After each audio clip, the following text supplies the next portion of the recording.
Hello সবাইকে, বোম্বাই মরিচের আচারের রেসিপি নিয়ে আসলাম আপনাদের জন্য। প্রথমেই দেখতে পাচ্ছেন কড়াইতে কিছু পরিমাণ তেল দিয়ে দিয়েছি। তেল গরম হয়ে যাওয়ার পরে শুকনো মরিচ দিয়ে দিয়েছি। শুকনো মরিচ যখন ভাজা হয়ে গিয়েছে তখন রসুন দিয়ে নিচ্ছি।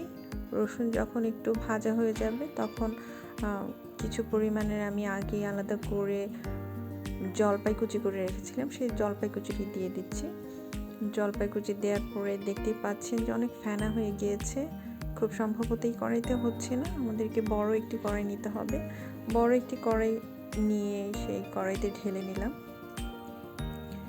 ঢেলে নেওয়ার পরে নাড়ছি, দেখতে পাচ্ছেন যে কালারটি চেঞ্জ হয়ে গিয়েছে। এরপরে আমি মৌরি পেস্ট দিলাম। মৌরি পেস্টের পরে পর্যায়ক্রমে আদা বাটা, জিরা বাটা, রসুন বাটা পরিমাণ মতো দিয়ে নিচ্ছি। এরপরে নাড়তে হবে, নাড়ছি। নাড়তে নাড়তে দেখবেন কালারটি চেঞ্জ হয়ে গিয়েছে। তখন আপনাকে আমি আগেই বোম্বাই মরিচটি আলাদা কেটে রেখেছিলাম, সেই বোম্বাই মরিচটি দিয়ে দিলাম। বোম্বাই মরিচটি দেওয়ার পরে আপনাকে নাড়তে হবে কিছুক্ষণ, নাড়ার পরে ঢেকে দিতে হবে। ঢেকে দেওয়ার পর ঢাকনা খুলে খুলে কিছুক্ষণ পর পর নেড়ে দিতে হবে।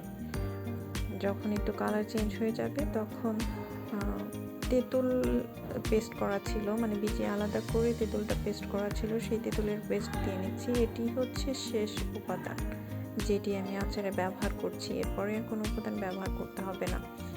তো এটি দেওয়ার পরে নাড়তে হবে। নাড়ার পরে কালার যখন চেঞ্জ হয়ে যাবে তখন আপনি নিজেই বুঝতে পারবেন যে আচারটি খাওয়ার জন্য রেডি হয়ে গিয়েছে। তখন মজা মজা করে খাবারের সাথে আচারটি খাবেন। ধন্যবাদ, ভালো থাকবেন সবাই। আর আপনারা কিসের রেসিপি দেখতে চান পরে সেটি জানাবেন কমেন্টে। ধন্যবাদ।